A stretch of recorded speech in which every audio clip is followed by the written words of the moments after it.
Right, so first off, Happy New Year, everyone. 2025 was a year that happened. It was definitely one of the years of all time for me. Um, at this point last year, well, a couple days from now, last year, I was I was puking my guts up into a bucket. Uh, not being able to digest solid food. But hopefully this year starts off at a better rate than last year, and hopefully it continues as it starts.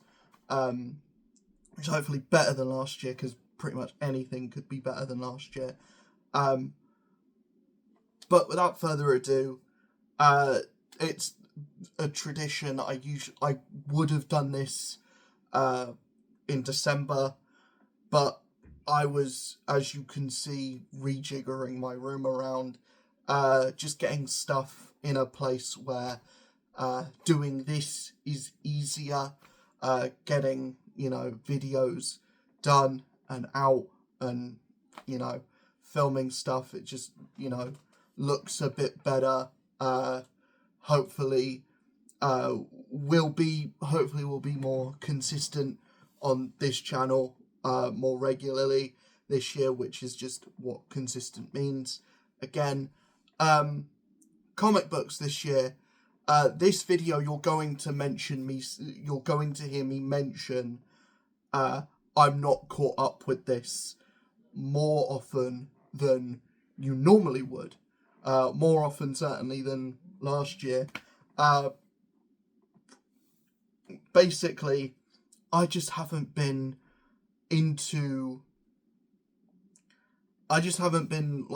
feeling comics recently. Last 3 or 4 months, basically since September. Now that I've gotten into reading Stormlight Archive, I'm going to be starting One Piece into January. I already had volumes 1 through 3 in an omnibus, right, of One Piece. I ordered 3, 4, 5, or 4, 5, 6, 7, 8, 9, 10, 11, 12 omnibuses from Amazon, and the volumes 7 through to 12 have come. Volumes 4 to 6 won't be arriving until the 20th of January. So I will be starting One Piece this month, but I'll probably leave it off until I'm done with Wind and Truth and get that video done, and then I can start rolling into One Piece. One, because it's another big long series that I can get done and I can talk about on the channel. Two, I've been wanting to get into One Piece for a while. I did read those first 3 volumes way back in 2016, which is a decade ago now, which is madness. And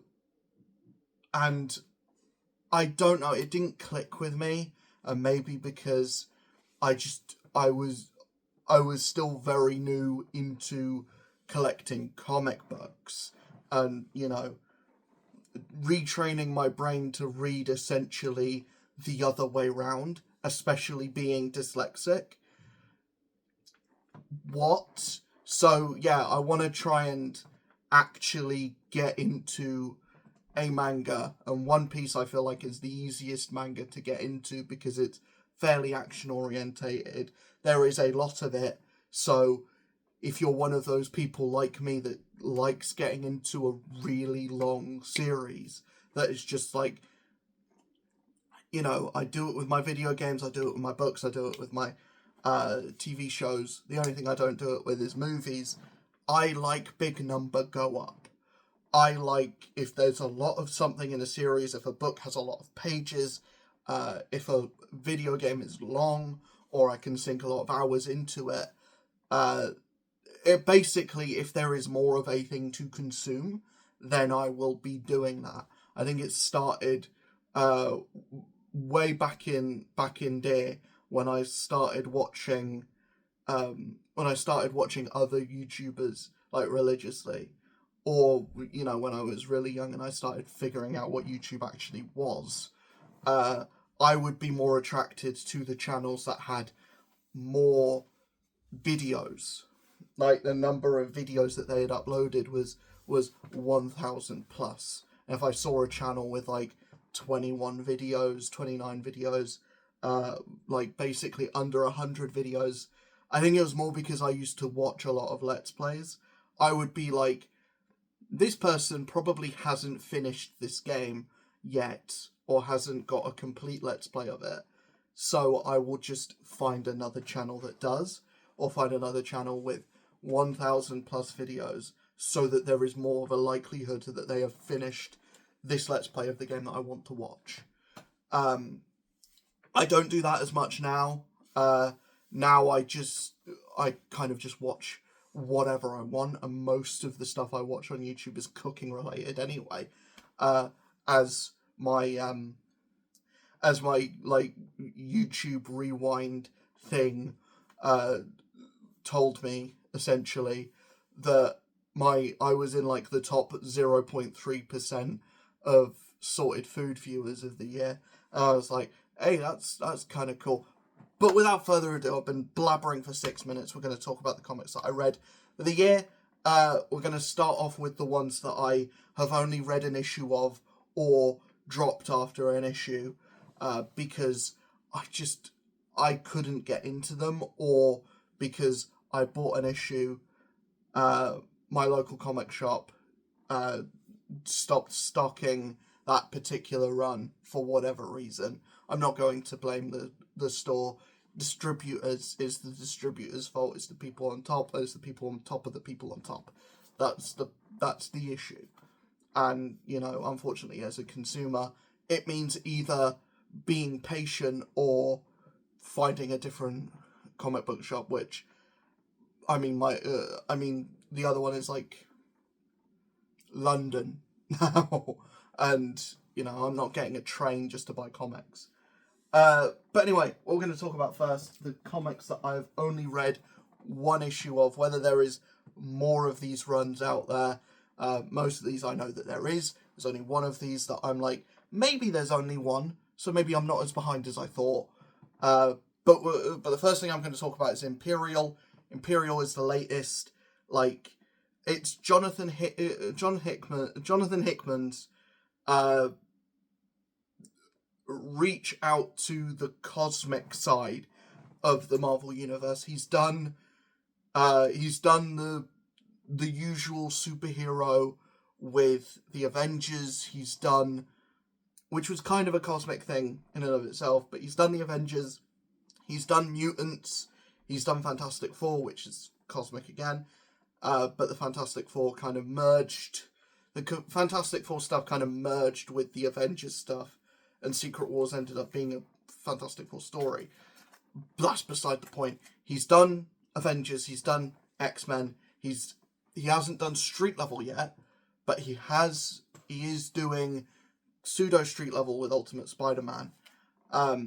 This is his actual proper cosmic stuff, where he's tackling characters like Nova, characters like Star-Lord. Hulk is there for some reason. Black Panther's there for some reason. But he's tackling all of the cosmic stuff. If you're a cosmic fan, or a fan of the cosmic side of the Marvel Universe, then you're probably already reading this.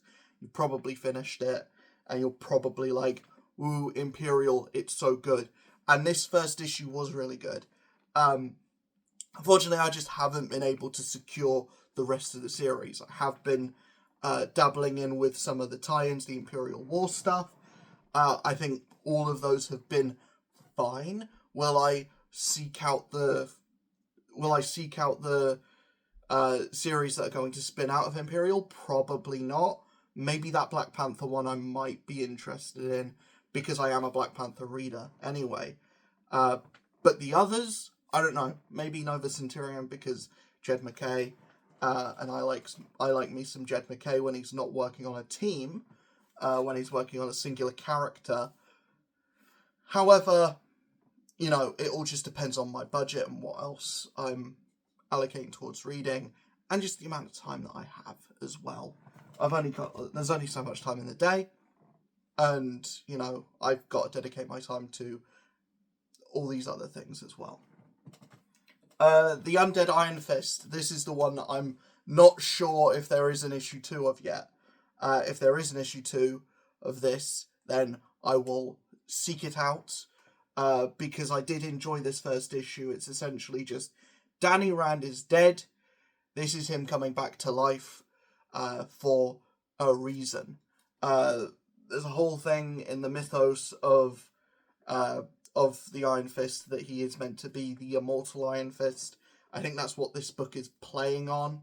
But there's kind of this idea that Danny Rand is being brought back to life to do a thing, and when he's done that thing, he goes back into the underworld, or he goes back into the afterlife, or whatever.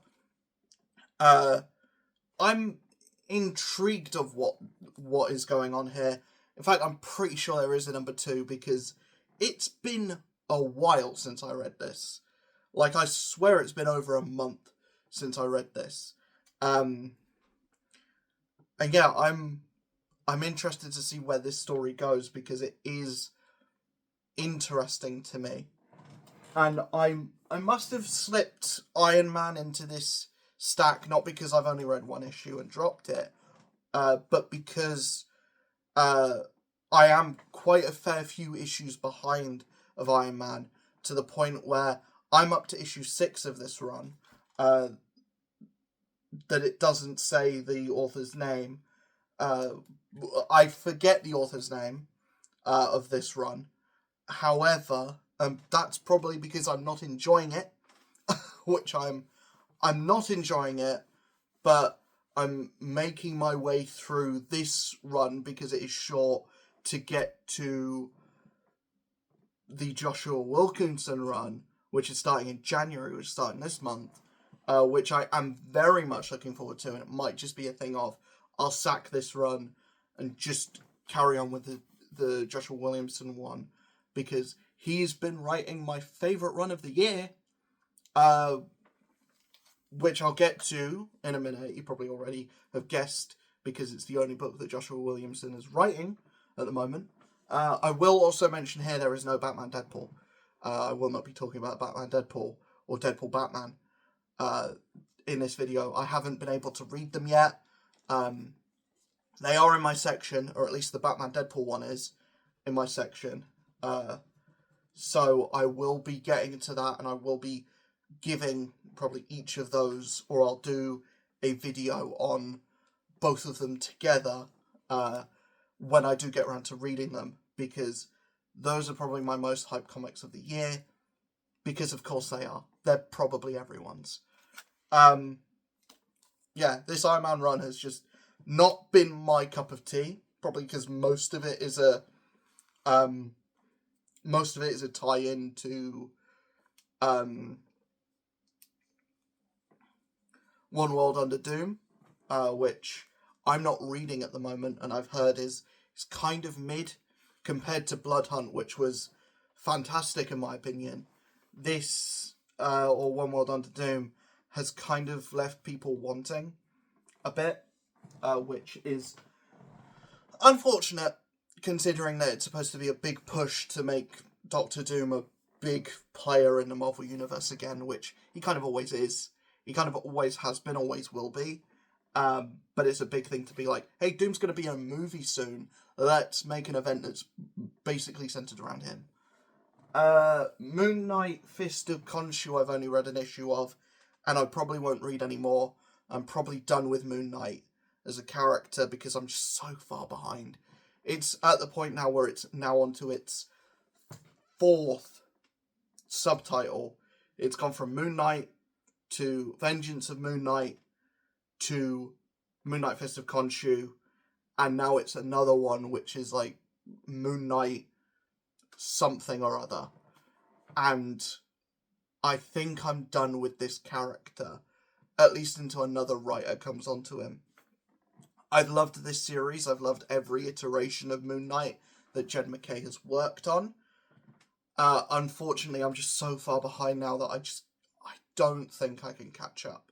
And it's not one of those things where I can just start the next run because it's same writer, same creative team, essentially. I'm just gonna be behind. Doctor Strange of Asgard. I'm not reading Doctor Strange anymore because this book is unreadable.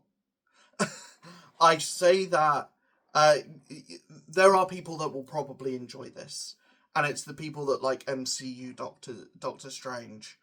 Did I say Doctor Doom of Asgard? No, Doctor Strange of Asgard. This is a mini-series that's gonna kind of lead into a series that has probably already started, which I just don't care about. I don't care about Doctor Strange when he's written to be like Benedict Cumberbatch's version of Doctor Strange, when he's written to be an MCU character instead of being Doctor Strange. And the Jed MacKay run wasn't amazing by any stretch of the imagination, but it still felt like I was reading comic book Stephen Strange. This doesn't feel like that, and it's Stephen in a world which I don't, in a place where I don't care. It's a story I don't care about, with a character in a situation that I don't care about, and I don't care about any of the side characters that are being introduced in it either. I don't care for the tone. It's way too silly for my liking. It's just, it's not my cup of tea when it comes to Doctor Strange comic books or comic books in general. You know, a book is allowed to be silly when it's Howard the Duck, or when it's Deadpool, or when it's, you know, any other character. I don't think Doctor Strange suits buddy road trip comedy. But that's just my opinion. Marvel Knights: The World to Come. I haven't dropped this. I want to get back into it because I'm really interested in where this book could be going. The internet went ablaze when this came out for what I think, to a non-comic book reader, the reason why this book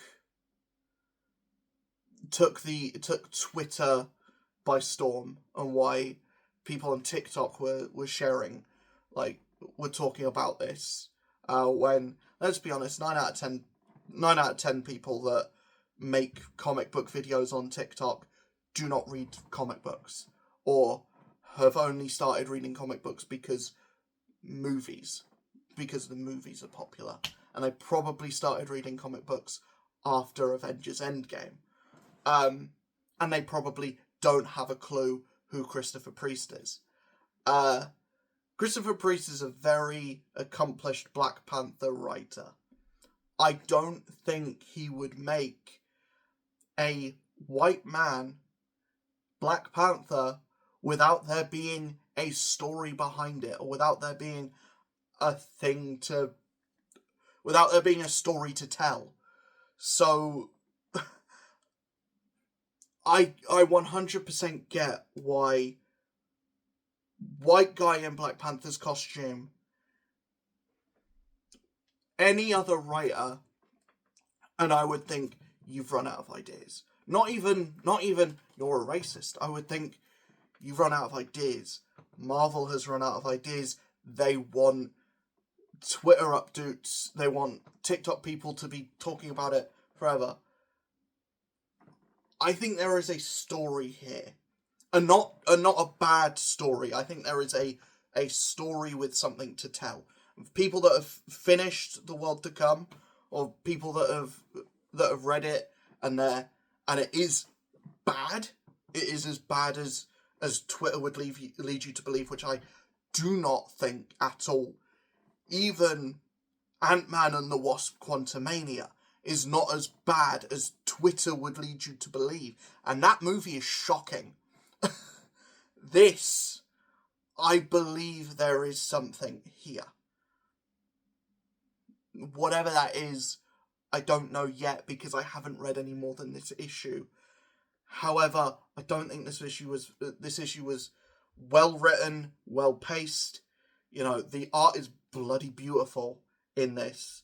It's not beautiful in the way that, that word actually means. It's beautiful in the way that, it looks like a downtrodden, post-apocalyptic Wakanda should look. And I'm interested to see where this goes. And also, White Black Panther is the villain. Like, he's clearly evil in this. It's not that they killed off T'Challa and replaced him with a white guy in his clothes and made the King of Wakanda, and made the King of Wakanda a white guy, a white American, and we're like, yeah, but this is okay. No, they're clearly like, this guy is the bad guy, he's evil, he's got to be taken down, kind of thing. And, I've spent quite a lot of time talking about this book. I've got quite a big stack still ready to be talked about, and so I will. I'm gonna wrap off the two Ultimate books that I haven't read any more than an issue of. Ultimate Wolverine is a very unfortunate side effect of putting too much on my pull list and, wanting to read everything Ultimate, and avoiding X-Men, which is a real shame because I've heard that that's the best Ultimate book. I just don't vibe with Peach Momoko, unfortunately. Yeah, I just don't vibe with that kind of art style. And that book just didn't appeal to me, which maybe it should have. Maybe I'm in the wrong for that. But yeah, Ultimate Wolverine is just an unfortunate case of also distributors and not being able to get my hands on a further issue for whatever reason. Ultimate Spider-Man Incursion is unreadable. It's terrible. It's, I very rarely do I look at a piece of art and say that it's got no redeeming qualities at all. And when I think about stuff that's had, like, passion and stuff put into it, this is a book that exists purely to sell Miles Morales as a character and to sell Miles Morales comic books, where you have a movie series that does that. You have the series itself being good doing that. You don't need this. You don't need writers that do not care about any of the characters in the Ultimate Marvel Universe writing those characters. You don't need that. You don't need to butcher the character of the Ultimate Peter Parker. Whatever your plans for that character is going forward, whether he's like here to stay, which he clearly isn't, because the Ultimate Marvel Universe isn't here to stay, or whether you're going to kill him off, which is probably the point of that character. He exists to die as motivation for Richard to become the character that he is meant to be, or whatever Jonathan Hickman or whatever Denise Camp wants that character to be going forward. And I've made it very clear, I don't care for Denise Camp's writing. I don't think every single panel of an issue should be should be put towards either making a political statement or killing off an important character for shock value, or just showing, here's a cool thing that you bet you wanted to see, that I bet you wanted to see more of, but we're not going to show you any more of. Where's Namor in the Ultimate Universe? Oh, he's a corpse hanging on the Red Skull's wall. Where's the Red Skull? Oh, he's a villain for one issue. Where's... you know... I've made it known that I don't like his Ultimates. I don't really like the Ultimates run in general. But it seems like that's the direction that the Ultimate Universe wants to go. That's the path that it's taking. And I don't know. That book just... it's not doing it for me. And I'll talk about it later in more depth. But yeah, this is just a sign of every problem that's wrong with Ultimates, and translating it over to the rest of the Ultimate Marvel Universe, and putting poor Miles Morales in the middle of it, and being like, do you like this character? Buy this character's book. We're now crossing into the minis that I have finished. And then the last things are going to be the ongoings that I've been going on with. And the first book I'm going to talk about is Avengers Assemble, which was a 5-issue mini-series that spun out of Blood Hunt, and that I thought was going to be fun. I thought this was going to be an offshoot Avengers book that was just going to be like fun stories. That's not what this book ended up being. It ended up being a sales pitch for a Marvel Unlimited exclusive series, which I don't care for, and I don't want to read Marvel Unlimited stuff. I don't want to feel like the stuff that is exclusive to an app is important and should be known about. I don't like that there's Marvel Unlimited, Marvel DC crossovers that are exclusive to that app, that they're probably gonna be in an omnibus at some point, or they're probably going to be released as physical issues next year or this year. However, I don't like that. I don't like that as a thing. And if this was just to sell an Infinite comic, this should have been an Infinite comic. Is my takeaway. I think the only reason why this wasn't is because issue 3 was a tie-in to One World Under Doom, which I don't care for, and I don't think a mini-series should have tie-in issues, because you already have a limited amount of issues to tell your story, and you're taking an issue to do a detour. But there's no story to this. There's an offshoot Avengers team that's fighting the Serpent Society. Whoop-de frickin' doo-dah. I don't want to talk about Daredevil Woman Without Fear. Written by Erica Schultz. This was supposed to be, or was like sold as, Daredevil, or Elektra Daredevil, going to Madripoor, what she's doing when she leaves Matt in the main Daredevil series. This is essentially Elektra goes to Madripoor, fights new Punisher. We get more of that new Punisher, which is cool, because I think that's a cool character, and I want to see that character go up against Frank Castle. However, this book is pointless, because the whole reason why Elektra goes to Madripoor is to find this girl, only to find out that she's in an apartment block in Hell's Kitchen that's opposite her apartment block.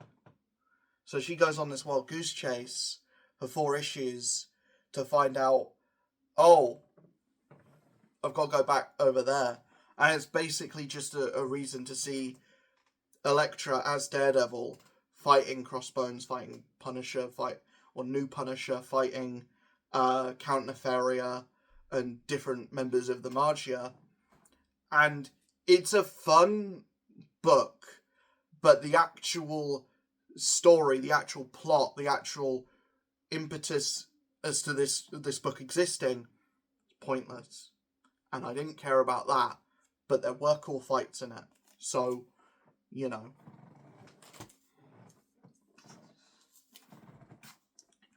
I read Absolute Power this year, and I'll talk about that later, because that's a great book. Absolute Power had a tie-in that I wasn't going to read, but I thought, why? I apologise. I thought, why not? Absolute Power Task Force 7 is a absolute nothing burger book. Absolute nothing burger. Essentially, this is just how did Amanda Waller's Amazo mechs take the powers of big name superheroes. Like, how did Shazam get beaten? Or how did Barry Allen get beaten? Or how did Aquaman get beaten? Basically things that, fights that you would want to see, or things that are referenced in the main Absolute Power book that there isn't enough time in 4 issues to see. And it's a fun, offshoot thing. I don't think it's 100% worth your time or money, but it is fun. If you can find this as a cheap, collected edition, it's fun fights, and that's all this is. It's just fun fights of seeing how the Flash got beaten, how Shazam got beaten, how Aquaman got beaten, how the Justice Society got beaten. Yeah. It was an interesting book that, gave more context to Absolute Power, but as its own thing, it does not exist as its own book. Without Absolute Power, this is not interesting at all. The Punisher Marvel Knights of the World to Come tie-in miniseries isn't finished yet. It's only on issue 3. But I have read every issue, so it's not... I'm caught up with it, so it's not one that I can put into the I'm not caught up with pile. This is really interesting, and it's also why I urge people to wait or to not. It feels weird. It's why I don't think it's great to judge the main World to Come book when this is actually quality. Even though I went on a 10-minute spiel about why I think that book could also, or probably is also, high quality as well. I really like this. I won't talk too much about it because, like I said, it's not finished. I don't want to give spoilers. But essentially it's old man Frank Castle being an absolute baller legend and just, just kicking ass, taking names, and,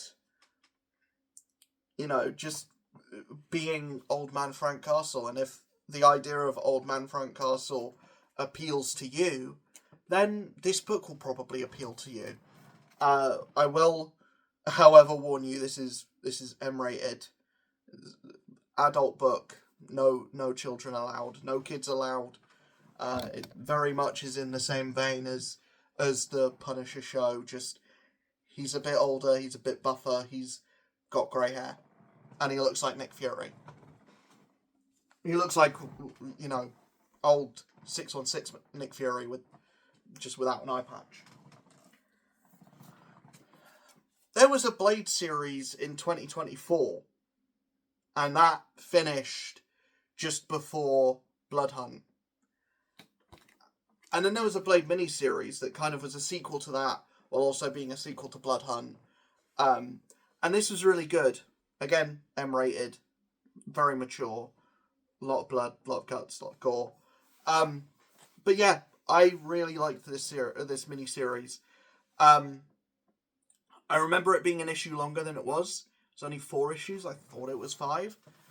But yeah, I really liked reading this. It was basically Blade is depressed, but he gets a mission to defeat essentially Van Helsing,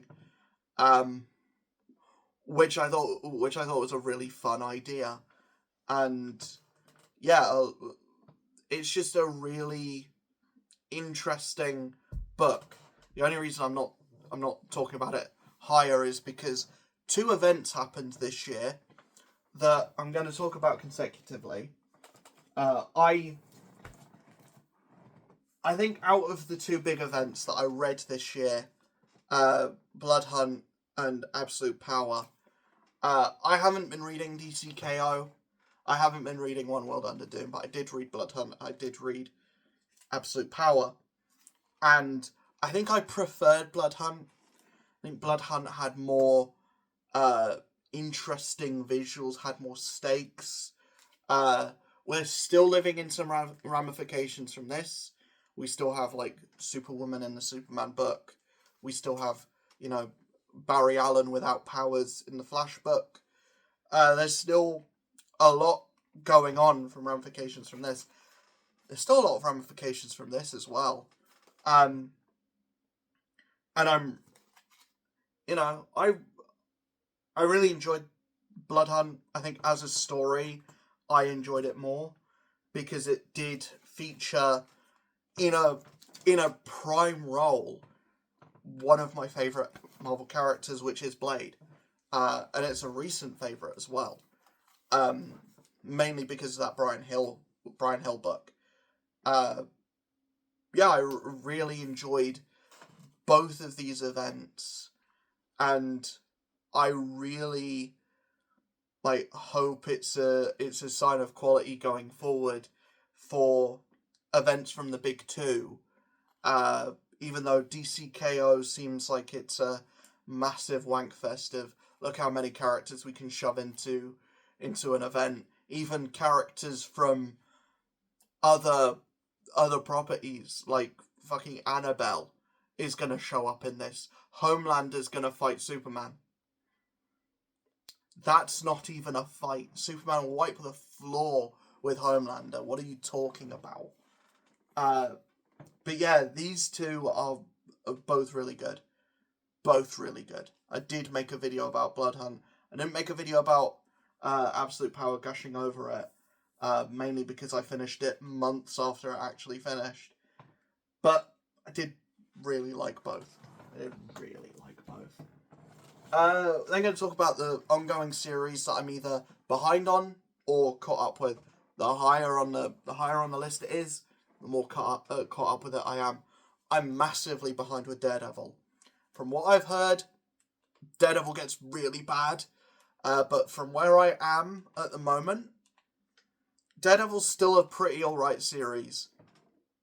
I think it's just everything around Daredevil has risen so much higher. Yeah, I just think, I think there's a reason why this book is ending soon. Not a lot of people are talking about it, and the people that are talking about it are saying it's kind of either mid or really bad. I just think it's kind of, it's alright. Avengers, exact same problem. I read issue 20 a few months ago. I cannot remember a single thing that happened in this entire issue. I don't know what Avengers is even about anymore. I just think Jed McKay has lost the plot with Avengers a little bit.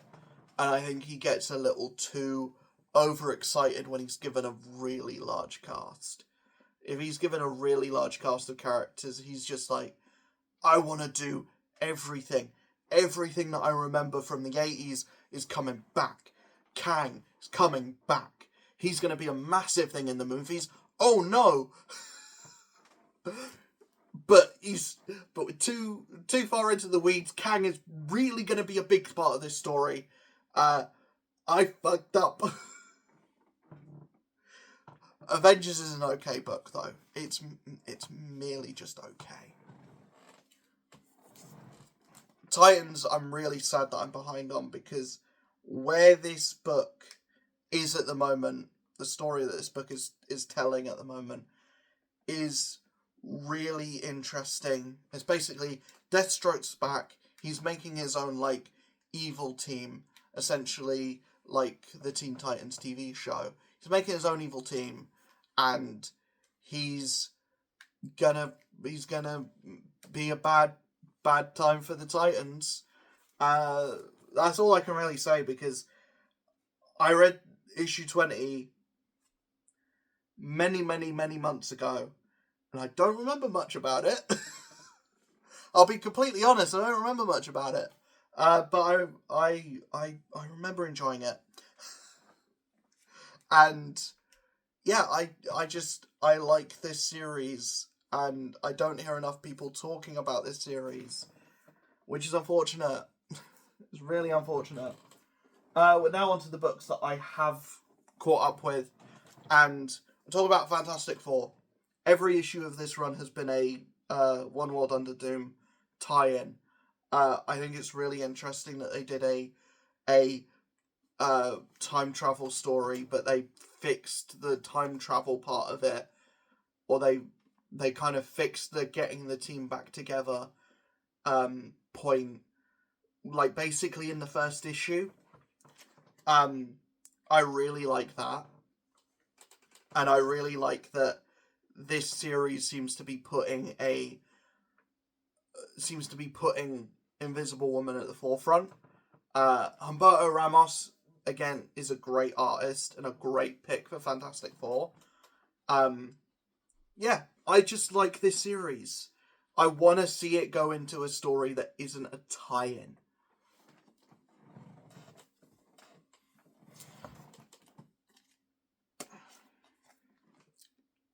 The Mortal Thor.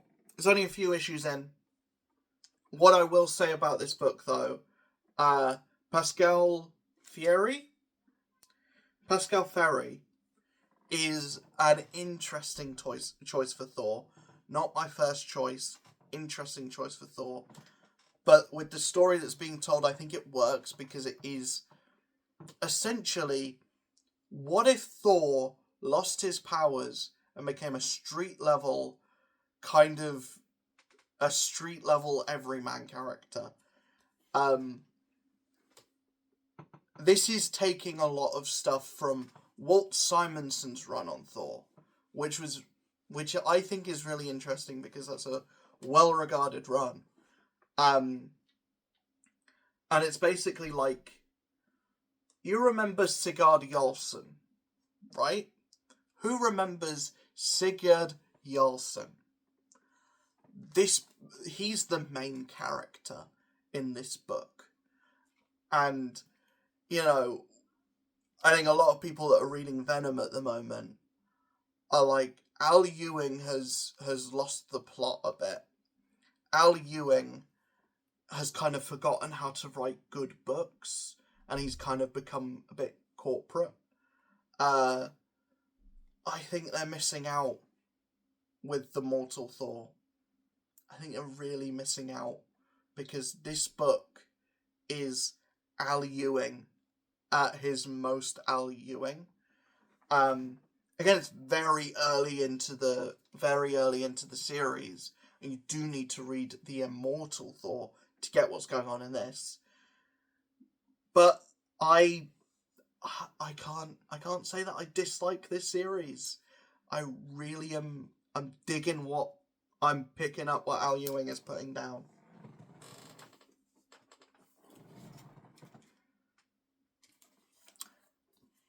The Ultimates is an unreadable mess.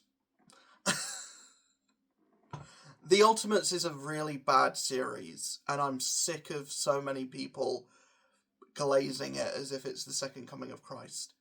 It really isn't. It really isn't. And, you know, I think a lot of people get really overexcited when, like, callbacks and member berries happen. The actual story that's being told in this is non-existent. Every issue is completely divorced from the last, and it's just, what character from the main 616 universe can we center an issue around and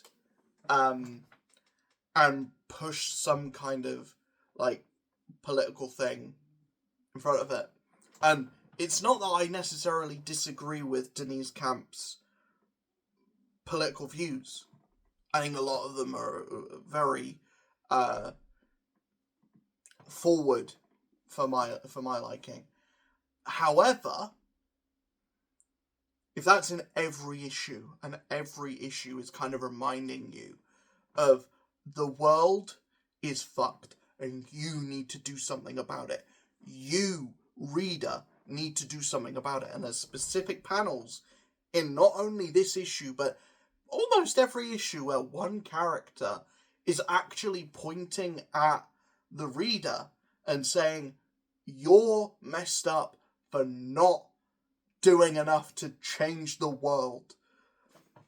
And I'm just like, I'm just a guy. I'm just a guy. What do you expect me to do? I'm doing what I can. I'm doing what I can. You know, I come on here and make people laugh. I hope. I'm doing what I can. But then, you know, it's just, it feels very like the Ultimates feels so much like it feels like political propaganda set dressed as superhero comic books. And I don't mind having a little bit of, like, putting your own worldview into your stories and making them, like, kind of reflect, having, like, allegory. Having allegory in a story isn't inherently a bad thing, right? However, when that allegory is ham-fisted, pushed in front of you at a point where it detriments the actual story being told, to a point where there is no story being told, it is just moment to moment to moment to moment to making you feel like shit as a reader and constantly reminding you the world is fucked. The country you're living in is fucked. Everything is fucked. And you need to do something about it. I just think that this book is not being written to be a superhero comic book. It's not being written to be a superhero story. It's being written to be a political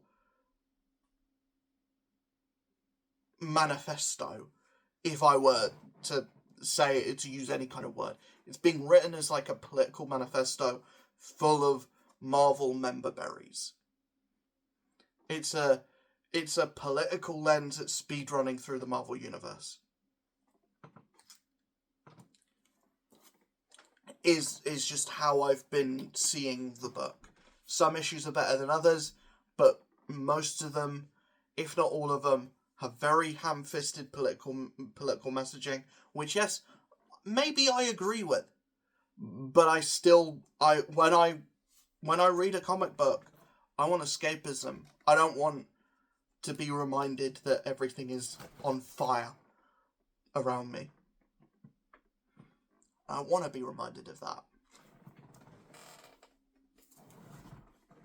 So that's why I don't like Ultimates. Infernal Hulk is only 2 issues in. However, it's one of my favourite books of the year, and I'll tell you for why. Reason why this is like one of my favourite books of the year. Not only does it directly dovetail from The Incredible Hulk, from Philip Kennedy Johnson's previous run on Hulk, Uh, it's basically a direct sequel to that. It's basically just that book continuing with a different title and a new number one. I really like this series. I was really enjoying The Incredible Hulk, really enjoying this. I really like what it's doing with the character. Basically turning the Hulk into a monster again. Make the Hulk a monster again. And he is. And he feels threatening, he feels dangerous, and you know, the Hulk is an actual, like, nightmare in this. And, you know, maybe that's because he's under the control of what is essentially a demon. What is essentially the devil. But I really like what this story is. I really like where it's going.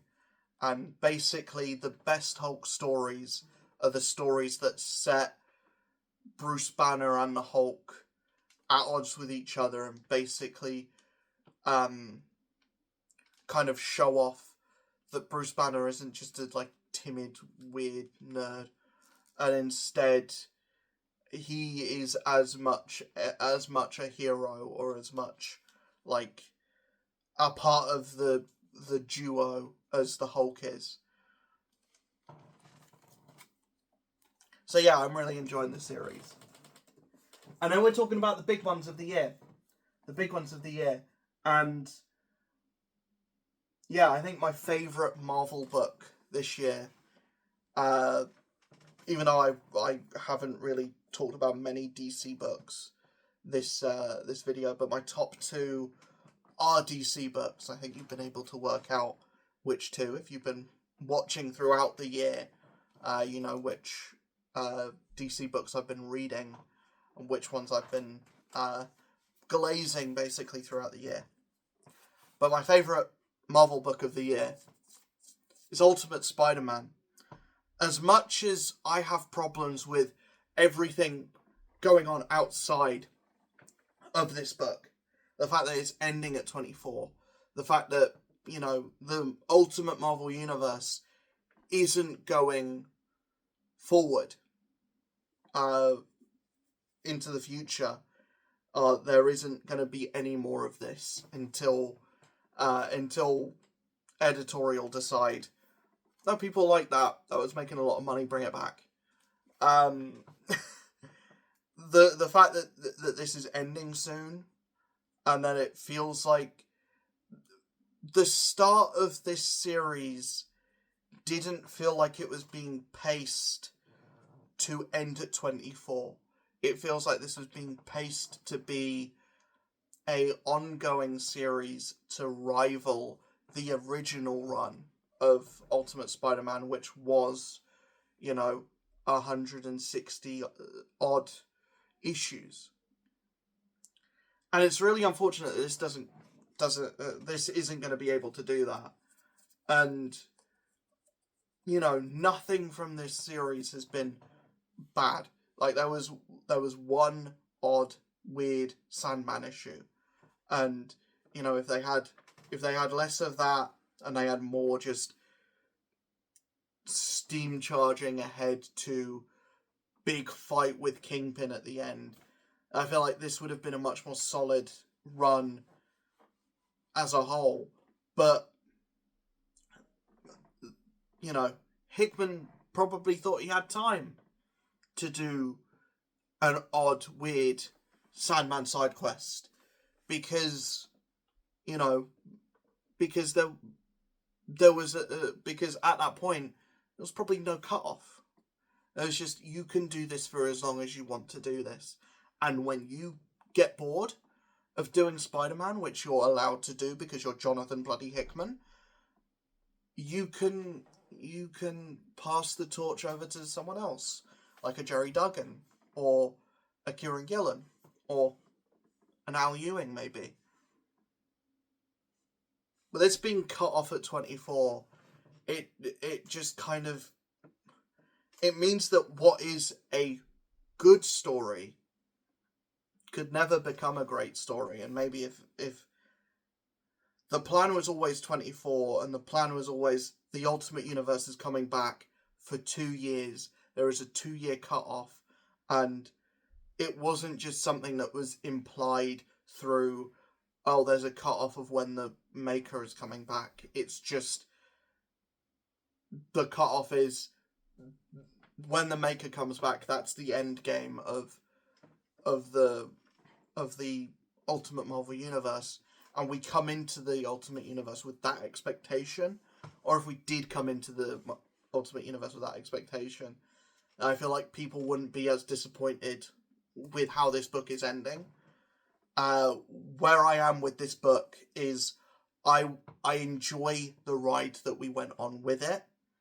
I will continue to avoid 616 Spider-Man until, there is a person on that book. There is a writer on that book that excites me, and until John Romita Jr. has nothing to do with that series, which is funny because John Romita Jr. is doing covers for Daredevil, but there is only covers. I don't need to look at interiors by John Romita Jr. by JRJR. Overall, though, this has just been a really phenomenal book. And, it is a miracle that this exists. It's a miracle that we're living in a world where there is 24 more issues of Ultimate Spider-Man. It's a different Ultimate Spider-Man, but we're living in a world where we got a do-over. We're living in a world where we have 24 issues, or where we will have 24 issues of Ultimate Spider-Man. Of a Spider-Man run in 2024-2025 that is, gosh damn near perfect. Or that we've been asking for, or waiting for, and wanting for friggin' ages.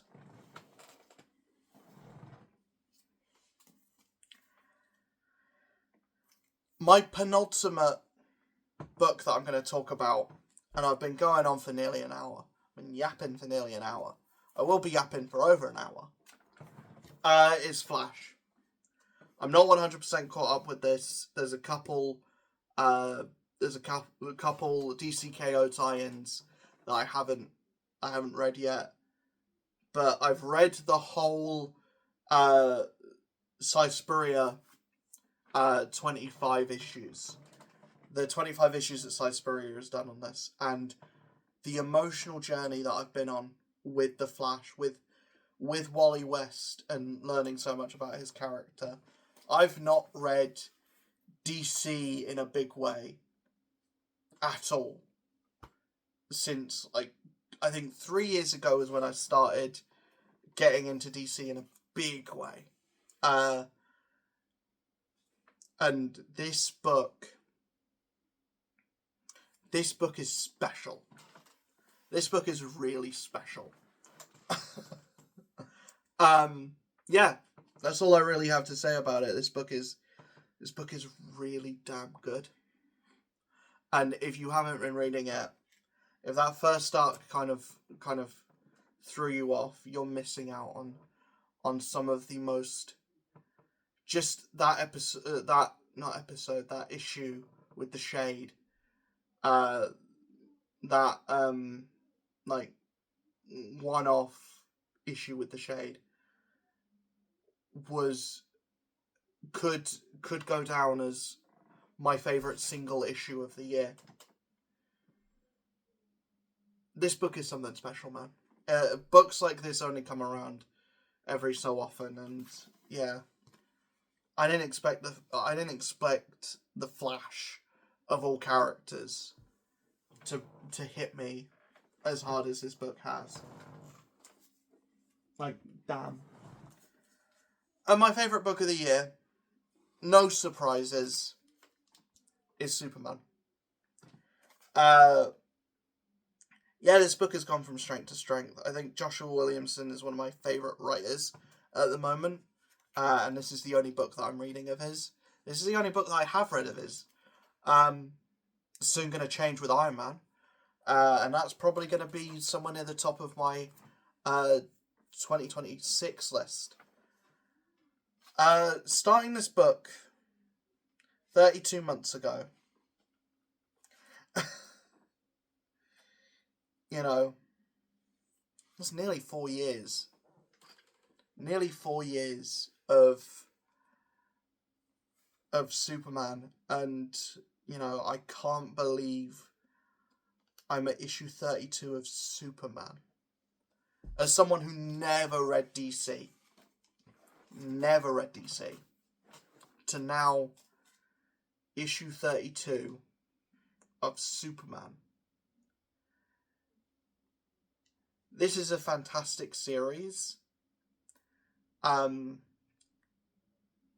Yeah, I don't know why I'm getting emotional over this. This year has been the year of Superman. You know, that movie should have done way better than it did. It's my film of the year. I'm not going to do a video talking about the films that I watched this year. All you need to know is that Superman is a highlight of the year for me. Superman and F1 are kind of at the top for me out of films that I watched this year. F1 is a spectacle, and Superman is just everything a comic book fan or a comic book nerd should want from a movie. And this series made me a Superman fan, and that movie solidified me being a Superman fan.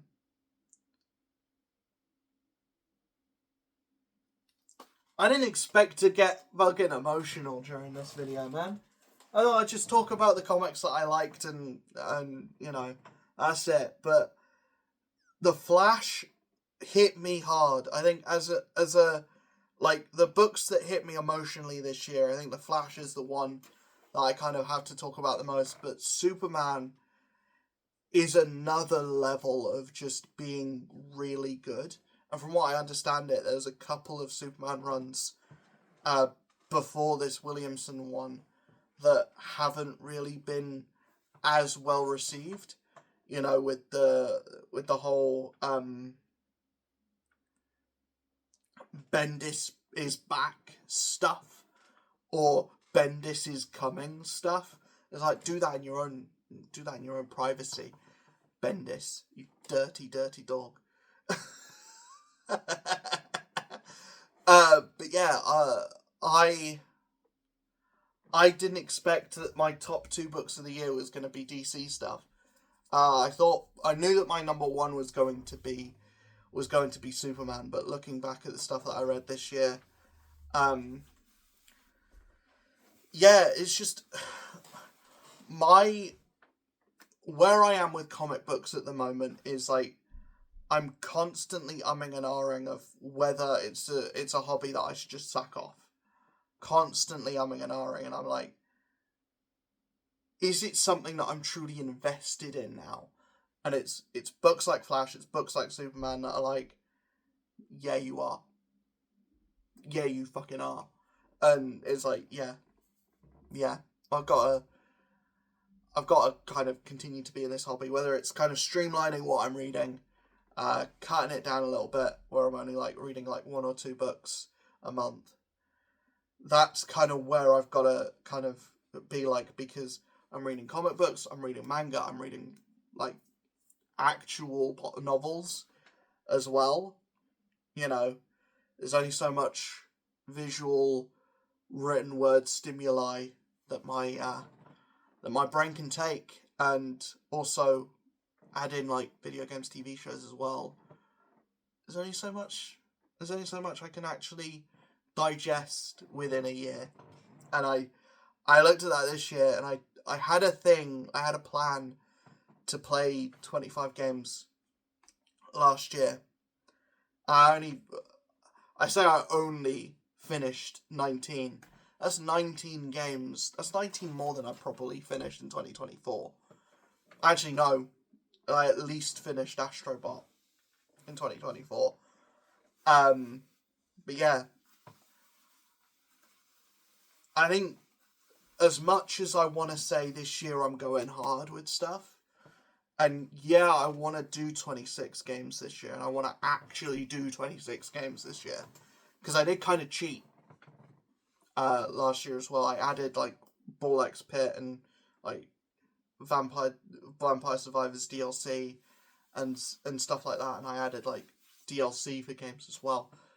But yeah, I want to kind of stick to that, but I don't want to push myself as hard with everything else. And like actual content wise, I don't really want to push myself as hard. With like, I don't want to put pressure on myself to push myself hard. If I put more videos out and put more content out because I genuinely enjoy it and because I genuinely like it, I feel like that's a lot more healthier than being like, I've got to get more videos out because of the grind, because people will forget that I exist if I don't get this video out. Or, you know, I've got to stream every day because if I let myself miss a day, then no one will be coming back for another month. You know, if I think like that, I'm gonna fucking kill myself before the end of the year. But yeah, that's my own like fucking mental health and the way that I've been thinking recently out the window. I need to get out of that mentality and just think like, I just need to enjoy this again, because this is fun at the end of the day. This should be fun. I get to read comic books, I get to play games, I get to share it with, you know, I get to share it with people at the end of the day. You know, this video only gets 1 view. If this video gets 1,000 views, it's people at the end of the day that I'm sharing this stuff with. And yeah.